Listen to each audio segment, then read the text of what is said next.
After my divorce, I had to face the hard truth.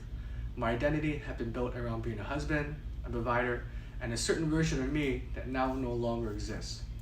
When that was gone, I felt lost, like I didn't even know who I was anymore. And maybe you felt that way too, after a breakup, a long separation, career change, or even a big life transition.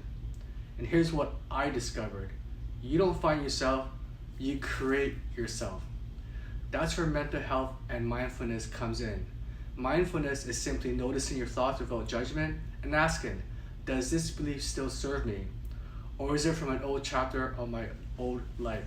Because your mental health improves dramatically when your daily actions align with who you truly want to be, not who you used to be or who other expects you to be.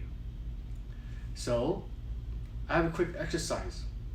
Every morning, ask yourself, if I were fully being me, what I want to become, what's one thing I want to do today? Then do it. One small action a day rewires your identity and builds the future you want. Your past may explain you, but it doesn't define you. You have the power to mindfully choose the identity that you carry forward. And if you're ready to rebuild with clarity, confidence, and purpose, you're in the right place.